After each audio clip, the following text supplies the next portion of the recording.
నా ఆంధ్ర కుటుంబ సభ్యులందరికీ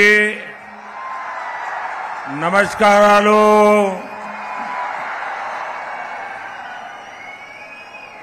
राजा महेंद्रवरम वासियों को नमस्कार. मैं गोदावरी मां को प्रणाम करता हूं. इस धरती पर आदि कवि नन्नय्या ने तेलुगु का सबसे पुराना साहित्य रचा था. मैं देख रहा हूं आज वो धरती एक नया इतिहास रचने जा रही है. నా ఆంధ్ర కుటుంబ సభ్యులారా, రాజమహేంద్ర వాసులారా, మీ అందరికీ నమస్కారాలు. నేను తల్లి గోదావరికి తల వంచి నమస్కరిస్తున్నాను. ఈ నేల మీదే ఆదికవి నన్నయ్య తెలుగులో తొలి కావ్యాన్ని రచించారు. ఇప్పుడు ఈ నేల నుంచి కొత్త చరిత్ర ప్రారంభమవుతున్నది నాకు స్పష్టంగా కనిపిస్తోంది. साथियों, 13 मई को आप अपने वोट से आंध्र प्रदेश की विकास यात्रा का नया अध्याय शुरू करेंगे. लोकसभा चुनाव में तो एनडीए रिकॉर्ड बनाएगी ही. आंध्र विधानसभा में भी अगले 5 साल के लिए एनडीए सरकार तय हो जाएगी. ये विकसित आंध्र प्रदेश, विकसित भारत की तरफ बहुत बड़ा कदम होगा. साथियों, मैं साफ देख रहा हूं, मैं अभी यहां उड़ीसा से आ रहा हूं. वहां भी असेंबली के चुनाव चल रहे हैं, यहां भी असेंबली के चुनाव है. इस समय देश में जितने भी विधानसभा के चुनाव चल रहे हैं, सब में एनडीए की सरकार बनेगी. మిత్రులారా, 13 మే 13వ తారీఖున మీ ఓటుతో ఆంధ్రప్రదేశ్లో ఒక అభివృద్ధి యాత్రలో ఒక కొత్త అధ్యాయాన్ని మీరు ప్రారంభించబోతున్నారు. లోకసభ ఎన్నికల్లో ఎన్డీఏ విజయం సాధించి తీరుతుంది. కానీ దానితో పాటు ఆంధ్రప్రదేశ్ విధానసభలో రానున్న 5 సంవత్సరాలు ఎన్డీఏ ప్రభుత్వం ఉండబోతోంది. ఇది వికసిత ఆంధ్రప్రదేశ్, వికసిత భారతదేశంలో ఉన్నటువంటి ఒక పెద్ద అంతర్భాగంగా ఉండబోతోంది. మిత్రులారా, నాకు చాలా స్పష్టంగా కనిపిస్తోంది. నేను ఒడిశా నుంచి వచ్చాను. అక్కడ కూడా విధానసభ ఎన్నికలు జరుగుతున్నాయి. ఇక్కడ కూడా విధానసభ ఎన్నికలు జరుగుతున్నాయి. దేశం మొత్తం మీద ఎక్కడెక్కడ విధానసభ ఎన్నికలు జరిగాయో అన్ని చోట్ల ఎన్డీఏ ప్రభుత్వం ఏర్పాటు కాబోతోంది. साथियों, इस चुनाव में एक और कांग्रेस पार्टी है और दूसरी ओर वाईएसआर कांग्रेस है. कांग्रेस के नेता यहां नतीजों से पहले ही हार मान गए चुके हैं और आंध्र प्रदेश की जनता ने वाईएसआर कांग्रेस को भी पूरी तरह रिजेक्ट कर दिया है. आंध्र प्रदेश में वाईएसआर कांग्रेस को पूरे 5 इयर्स का अवसर मिला. इन्होंने ये 5 इयर्स भी बर्बाद किए और आंध्र को भी विकास में पीछे कर दिया.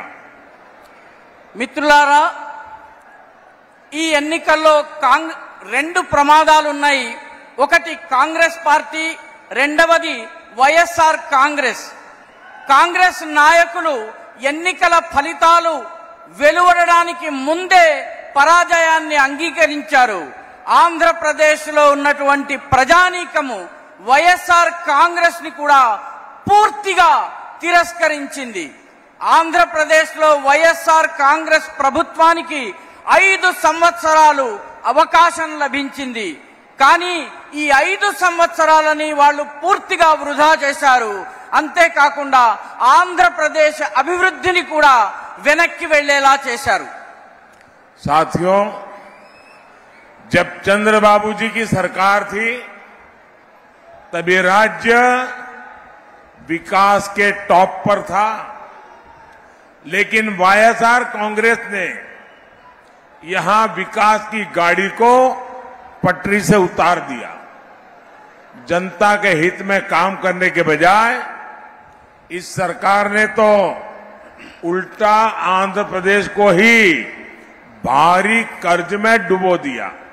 इसलिए देश हो या प्रदेश, आज विकास का एक ही गारंटी है और वो गारंटी है एनडीए। మిత్రులారా, అవిభక్త ఆంధ్రప్రదేశ్ ఉన్నప్పుడు చంద్రబాబు నాయుడు గారి ప్రభుత్వం ఉండింది. ఆ ప్రభుత్వము అభివృద్ధిలో ఈ రాష్ట్రాన్ని అన్నిటికన్నా పైన టాప్ కి తీసుకువెళ్ళింది. కానీ రాష్ట్రం ఏర్పాటైన తరువాత వైఎస్ఆర్ కాంగ్రెస్ ఈ అభివృద్ధి రథం ఏదైతే ఉందో దాన్ని పట్టాలు తప్పించింది. ప్రజల హితం కోసం, మేలు కోసం పనిచేయడానికి బదులు ఈ ప్రభుత్వము ఆంధ్రప్రదేశ్ ని భారీ అప్పుల ఊబిలో కూరుకుపోయేలా చేసింది. కాబట్టి దేశమైన, ప్రదేశమైన, దేశమైన, రాష్ట్రమైన నేడు అభివృద్ధికి ఉన్నటువంటి ఏకైక గ్యారంటీ ఎన్డీఏ. साथियों, आंध्र युवाओं और युवा टैलेंट का प्रदेश है। टेक्नोलॉजी में आपकी काबिलियत का लोहा पूरी दुनिया मानती है। इसलिए आज जब देश तेजी से आगे बढ़ रहा है तो आंध्र का तेजी से आगे बढ़ना उतना ही जरूरी है। लेकिन यहां की राज्य सरकार में ये उम्मीद बेकार है।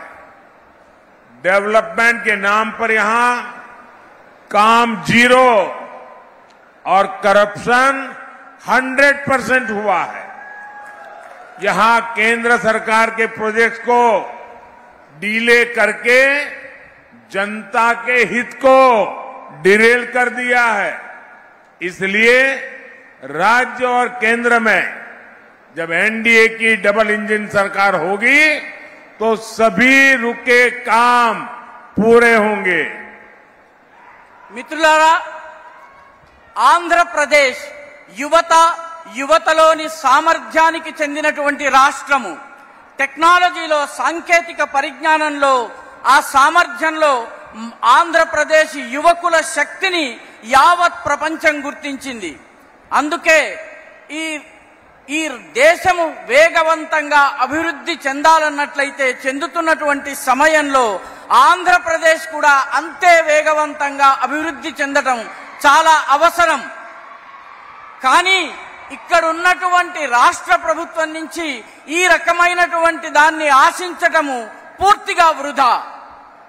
అభివృద్ధి పేరిట ఇక్కడ పనులు 0, కానీ కరప్షన్ మాత్రం 100%, 100% జరిగింది. కాబట్టి ఇక్కడ కేంద్ర ప్రభుత్వం యొక్క ప్రాజెక్టులను డీలే అంటే ఆలస్యం చేయడం జరిగింది. జనత యొక్క మేలు, జనత యొక్క బాగుని డీరైల్ అంటే పట్టాలు తప్పించడం జరిగింది. కాబట్టి రాష్ట్రంలో, కేంద్రంలో ఎన్డీఏ యొక్క డబుల్ ఇంజన్ ప్రభుత్వం ఉండాలి. అప్పుడు మాత్రమే ఆగిపోయిన పనులన్నీ మళ్లీ ప్రారంభమవుతాయి. भाइयों बहनों, आपको कांग्रेस से भी उतना ही सावधान रहना है। आप याद करिए, 10 साल पहले कांग्रेस ने देश को कहां पहुंचा दिया था। जब कांग्रेस केंद्र सरकार में थी, भारत की चर्चा स्कैम के लिए होती थी। మిత్రులారా, సోదర సోదరీమణులారా, మీకు కాంగ్రెస్ విషయంలో కూడా అంతే జాగ్రత్తగా ఉండవలసిన అవసరం ఉంది. గుర్తుంచుకోండి, 10 సంవత్సరాల ముందు కాంగ్రెస్ ప్రభుత్వము దేశాన్ని ఏ అధోగతిలోకి తీసుకెళ్లింది.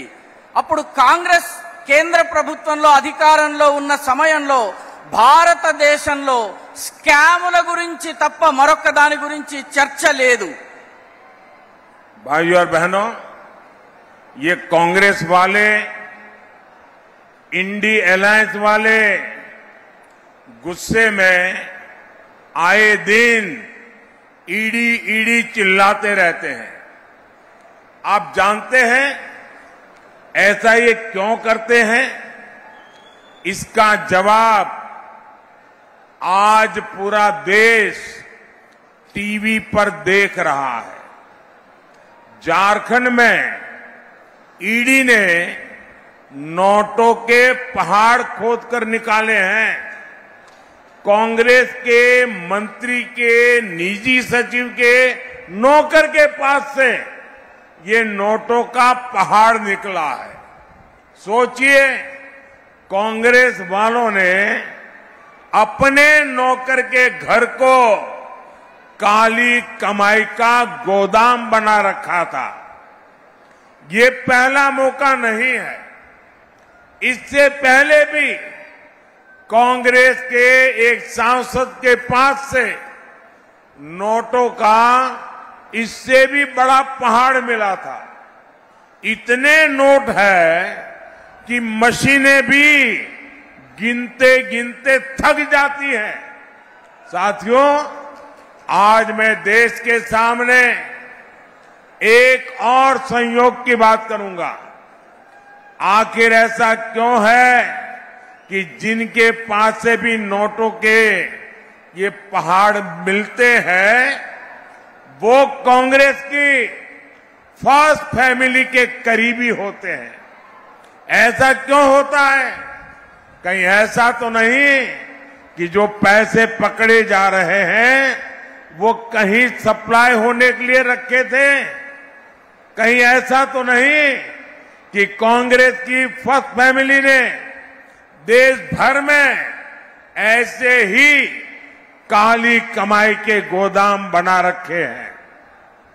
देश ये कांग्रेस के शहजादे से जरूर जानना चाहता है। साथियों, मोदी जब इनकी काली कमाई पकड़ लेता है तो ये मोदी को गालियां पर गालियां देते हैं, लेकिन मोदी को गालियों की नहीं, गरीब की चिंता है। उस गरीब की जिसका पैसा इन भ्रष्टाचारियों ने लूटा है। इसलिए मोदी कानूनी सलाह ले रहा है। अभी तो ईडी ने ही सिर्फ 1.25 लाख करोड़ रुपए की संपत्ति अटैच की है। अगर पूरा मिलाकर देखेंगे तो कई लाख करोड़ रुपए जब्त हुए हैं। मैं कानूनी राय ले रहा हूं कि जिनको लूटा है उनको वापस पैसे कैसे लौटाया जा सकता है। पहले भी मोदी ऐसे ही 17,000 करोड़ रुपए उसके हकदारों को लौटा चुका है। किसी गरीब का हक नहीं मारा जाएगा, ये मोदी की गारंटी है। సోదర సోదరీమణులారా, ఈ కాంగ్రెస్ నాయకులు అదే విధంగా ఇండి అలయన్స్ నాయకులు ప్రతిరోజు కోపంతో ఈడీ పైన ఎందుకు ఈడీ ఈడీ అని అరుస్తూ ఉంటారు. మీకు తెలుసా ఇలా ఎందుకు జరుగుతుందో? ఎందుకంటే దీని జవాబు ఈ రోజు మొత్తం దేశము టీవీలో చూస్తోంది. ఏం జరిగింది? జార్ఖండ్ లో ఈడీ ఒక డబ్బుల కొండని, నోట్ల కొండని తవ్వి వెలికి తీసింది. కాంగ్రెస్ యొక్క మంత్రి యొక్క సెక్రటరీ గారి ఇంట్లో పనిచేసే నౌకరి ఇంట్లో డబ్బుల కొండ లభించింది. ఒక్కసారి ఆలోచించండి. కాంగ్రెస్ వాళ్ళు తమ ఇంట్లో కూడాను తమ నల్లధనపు ఆదాయాన్ని దాచిపెట్టే గోదాంలు తయారు చేస్తున్నారు. ఇలా జరగడం మొదటిసారి కాదు. ఇంతకు ముందు కూడా కాంగ్రెస్ కి సంబంధించిన ఒక ఎంపీ దగ్గర ఇదే రకంగా డబ్బులకు సంబంధించిన పెద్ద కొండ లభించింది, కొండంత కరెన్సీ లభించింది. ఎంత డబ్బు లభించిందంటే నోట్ల మెషిన్తో లెక్కించినా కూడాను ఆ నోట్ల మెషిన్లు పనిచేయనటువంటి పరిస్థితి, అవి అలిసిపోయినటువంటి పరిస్థితి. మిత్రులారా, ఈరోజు దేశం ముందు మరొక్క విషయాన్ని నేను ఉంచదలుచుకున్నాను. ఎందుకు కేవలం కాంగ్రెస్ పార్టీ వాళ్లకు చెందిన వాళ్ళ ఇంట్లోనే ఈ నోట్ల కొండలు, ఈ కట్ల పాములు లభిస్తున్నాయి? ఎందుకు వీళ్ళందరి దగ్గర ఈ రకమైనటువంటి ధనం లభిస్తోంది? వీళ్ళందరికీ కాంగ్రెస్ యొక్క ఫస్ట్ ఫ్యామిలీ, అంటే కాంగ్రెస్ లో ఉన్నటువంటి నెంబర్ 1 ఫ్యామిలీ ఏదైతే ఉందో వాళ్లకు వీళ్ళందరూ సన్నిహితులు ఎందుకు అవుతారు?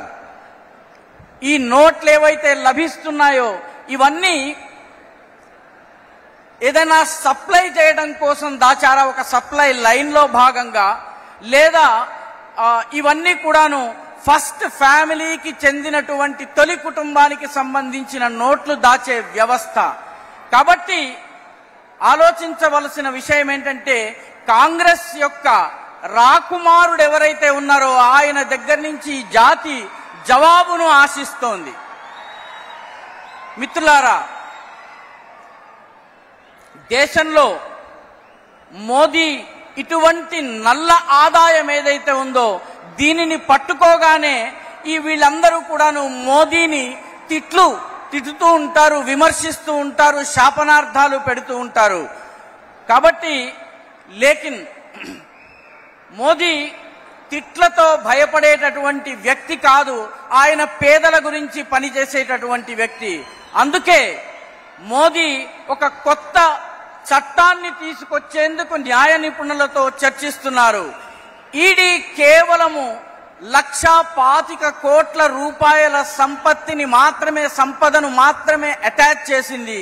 కానీ ఇవన్నీ కలుపుకుంటే లక్షలాది కోట్ల రూపాయలు ఉన్నాయి.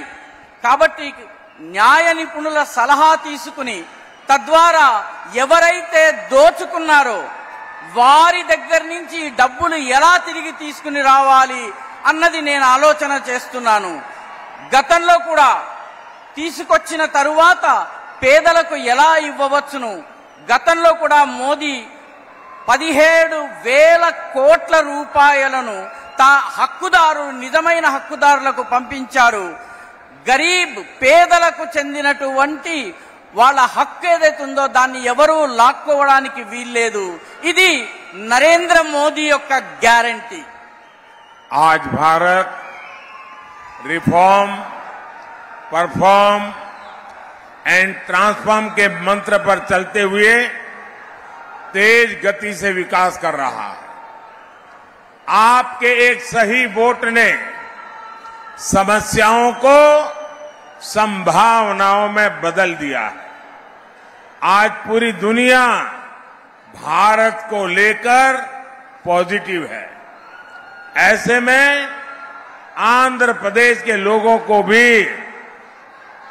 कांग्रेस और वाईएसआर कांग्रेस की नेगेटिविटी से दूर रहना है, बीजेपी एनडीए के साथ जुड़ना है.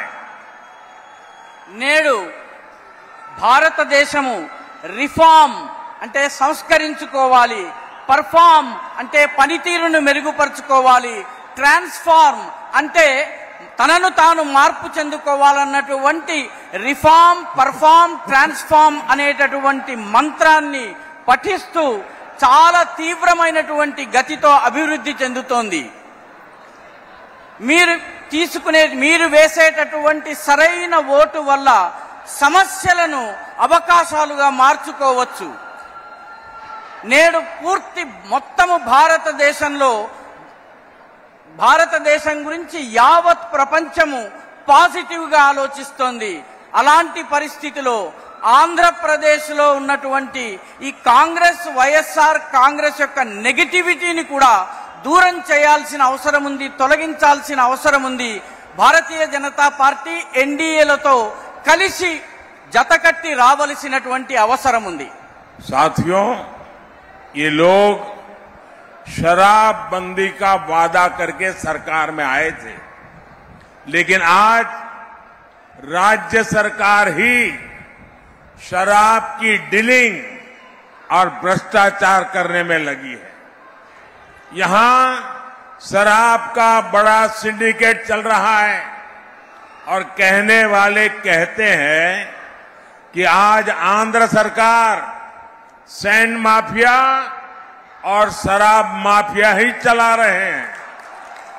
वाईएसआर कांग्रेस सरकार में भ्रष्टाचार फुल स्पीड में है, लेकिन विकास कार्यों पर ब्रेक लगा हुआ है। మిత్రులారా, ఈ ప్రభుత్వం మద్యపాన నిషేధాన్ని అమలు చేస్తామని చెప్పి అధికారంలోకి వచ్చింది. కానీ ఇప్పుడు రాష్ట్ర ప్రభుత్వమే మద్యం యొక్క లావాదేవీలు చేస్తోంది, వ్యాపారం చేస్తోంది, అదేవిధంగా అవినీతికి పాల్పడుతోంది. ఇక్కడ మద్యానికి సంబంధించినటువంటి ఒక పెద్ద సిండికేట్ నడుస్తోంది. చెప్పే కొందరి కథనం ప్రకారము నేడు ఆంధ్రప్రదేశ్ ప్రభుత్వంలో మద్యం మాఫియా, ఇసుక మాఫియాల రాజ్యమే నడుస్తోంది. వైఎస్ఆర్ కాంగ్రెస్ ప్రభుత్వము ఈ ప్రభుత్వంలో అవినీతి ఫుల్ స్పీడ్ లో ఉంది, కానీ అభివృద్ధికి బ్రేక్ పడింది.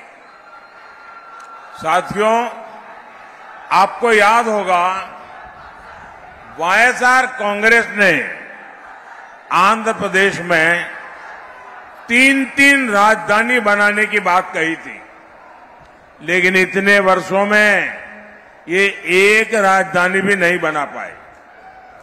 3 राजधानियों के नाम पर ये लोग बड़ी लूट के चक्कर में थे, लेकिन उसके पहले ही सरकार का खजाना खाली कर दिया है।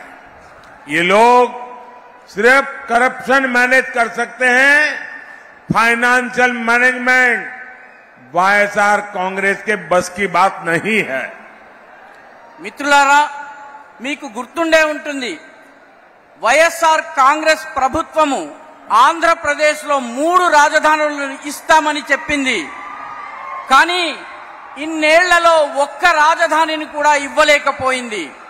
3 రాజధానుల పేరిట చాలా భారీ ఎత్తున లూటీ చేయాలన్నటువంటి ప్రయత్నంలో ఉండింది. కానీ అంతలోపలే ఈ ప్రభుత్వం యొక్క ఖజానా పూర్తిగా ఖాళీ అయిపోయింది. వీళ్ళు కేవలము అవినీతిని మాత్రమే మేనేజ్ చేయగలరు, కరప్షన్ ని మాత్రమే మేనేజ్ చేయగలరు. ఫైనాన్షియల్ మేనేజ్మెంట్, ఆర్థిక వ్యవహారాల నిర్వహణ ఈ వైఎస్ఆర్ కాంగ్రెస్ కి అలవాటే లేదు, చేయలేదు. जब जनता की सेवा का इरादा ना हो तो नतीजे भी नहीं मिलते। पोलावरम परियोजना को ठप करके इन्होंने आंध्र प्रदेश की लाइफलाइन पर भी ब्रेक लगा दिया। केंद्र सरकार इस प्रोजेक्ट के लिए 15,000 करोड़ रुपए दे चुकी है, लेकिन वाईएसआर कांग्रेस सरकार से इसे आगे नहीं बढ़ने देना चाहती। आज आंध्र प्रदेश का किसान सिंचाई के लिए परेशान है, किसानों को पैडी का सही रेट भी नहीं मिल रहा है। मैं आपको विश्वास दिलाता हूं, 4 जून के बाद आंध्र प्रदेश में एनडीए सरकार ऐसी सभी समस्याओं को दूर करेगी। మిత్రులారా, ప్రజలకు సేవ చేయాలన్నటువంటి కోరిక లేనటువంటి ప్రభుత్వం ఉంటే ఇలాంటి దుష్ఫలితాలే వస్తాయి. పోలవరం ప్రాజెక్టుని పూర్తిగా నిలిపివేసి ఆంధ్రప్రదేశ్ యొక్క జీవనాడిని బ్రేక్ వేసి ఆపివేయడం జరిగింది. కేంద్ర ప్రభుత్వం ఈ ప్రాజెక్టు కోసము 15,000 కోట్ల రూపాయలు ఇచ్చింది. కానీ వైఎస్ఆర్ ప్రభుత్వము దీనిని ముందుకు తీసుకువెళ్లదలుచుకోలేదు. నేడు ఆంధ్రప్రదేశ్లోని రైతులు నీటిపారుదల కోసం, సాగునీరు కోసం ఇబ్బందుల పాలవుతున్నారు. రైతులకు వరి ధాన్యం యొక్క సరైనటువంటి ధర కూడా లభించటం లేదు. నేను మీకు నమ్మకం ఇస్తున్నాను, భరోసా ఇస్తున్నాను, విశ్వాసాన్ని ఇస్తున్నాను. 4 జూన్ 4 తరువాత ఆంధ్రప్రదేశ్లో ఎన్డీఏ ప్రభుత్వము ఇటువంటి సమస్యలన్నిటినీ దూరం చేస్తుంది. साथियों, एनडीए के लिए विकसित आंध्र प्रदेश विकसित भारत के विजन का हिस्सा है. इसलिए पिछले 10 वर्षों में हमने आंध्र प्रदेश में तेजी से विकास किया है. आज अमरावती विजयवाड़ा सड़क परियोजना पर तेजी से काम जारी है. आंध्र प्रदेश को हैदराबाद से जोड़ने वाली सड़क बनाई जा रही है. दिल्ली मुंबई इंडस्ट्रियल कॉरिडोर की तरह यहां भी विशाखापट्टनम चेन्नई इंडस्ट्रियल कॉरिडोर में कई प्रोजेक्ट पर काम चल रहा है.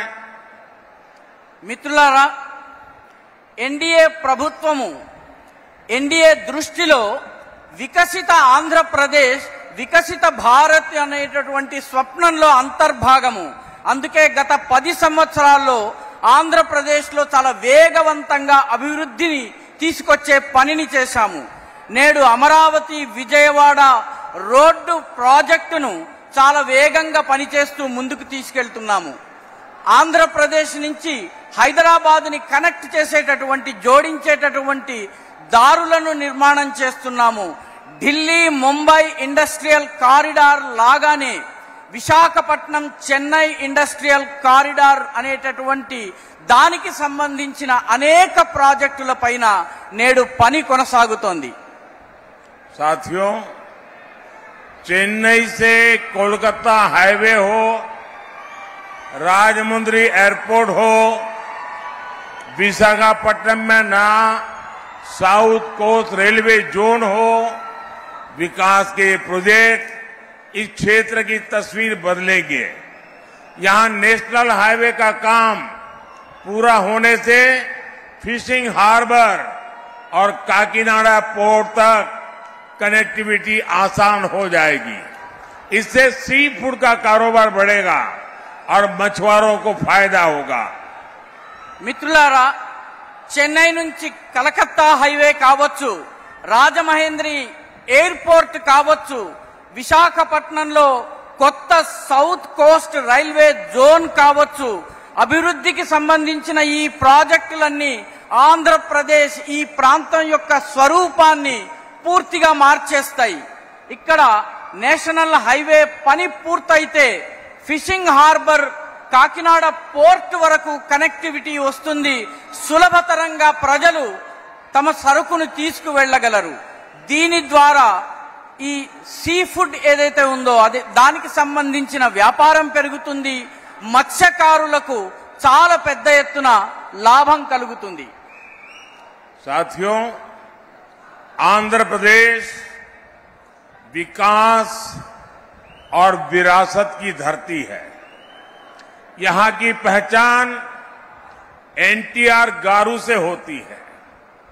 एनटीआर गारू ने भगवान राम का चरित्र जन जन तक पहुंचाया था. अब बीजेपी ने भव्य राम मंदिर का 500 साल पुराना सपना पूरा किया है.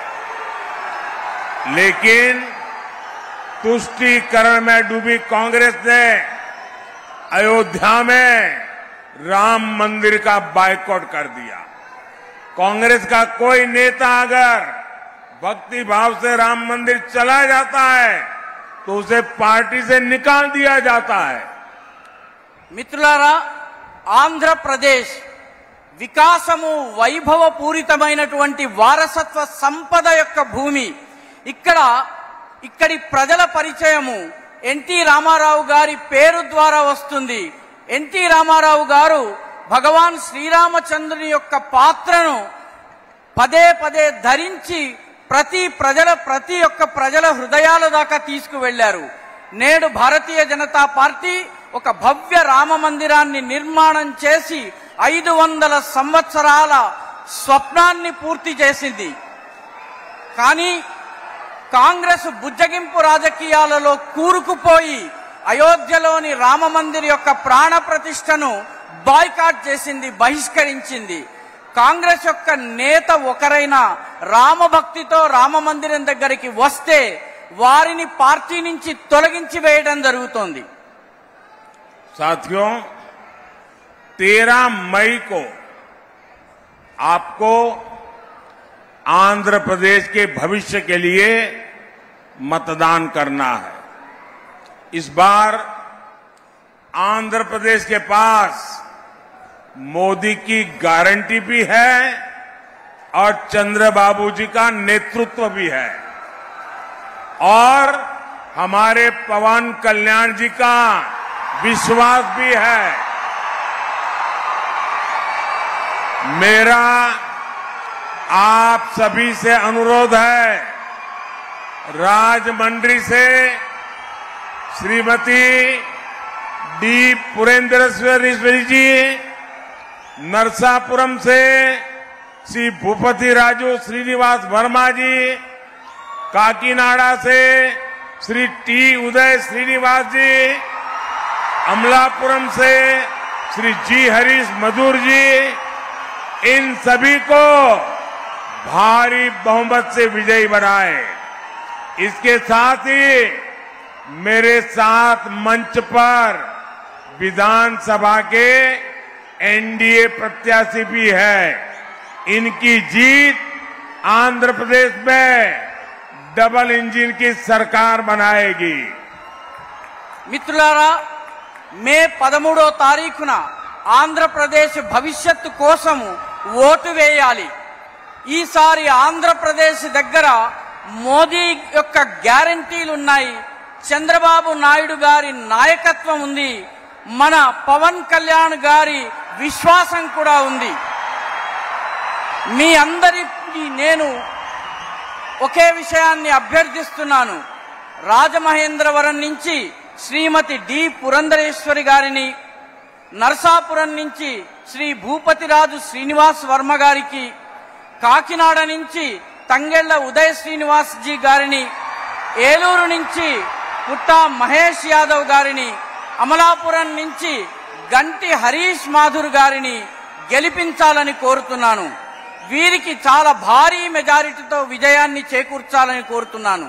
వీరితో పాటు నాపై ఈ వేదిక మీద విధానసభలో ఎన్డీఏ అభ్యర్థులు కూడా ఉన్నారు. వారిని కూడా గెలిపించి ఆంధ్రప్రదేశ్లో డబుల్ ఇంజన్ ప్రభుత్వాన్ని ఏర్పాటు చేద్దాం. मेरा एक और आग्रह है, यहां से जाकर ज्यादा से ज्यादा परिवारों में जाना, ज्यादा से ज्यादा लोगों को मिलना और उनको कहिएगा कि मोदी जी राजमंड्री आए थे और मोदी जी ने आपको प्रणाम कहा है, मेरा प्रणाम जरूर पहुंचा दीजिए। నేను ఇంకొక విషయాన్ని మీ ముందు ఉంచదలుచుకున్నాను. ఇక్కడి నుంచి వెళ్ళిన తర్వాత మీరు ఎక్కువ కుటుంబాల దగ్గరికి వెళ్ళండి, అందరినీ కలవండి, వాళ్ళందరికీ మోదీ గారు రాజమహేంద్రవరానికి రాజమండ్రికి వచ్చారని చెప్పండి. మోదీ గారి తరఫున వాళ్ళందరికీ నమస్కారాన్ని తెలియజేయండి. मेरे साथ बोलिए, भारत माता की, भारत माता की, भारत माता की। बहुत बहुत धन्यवाद।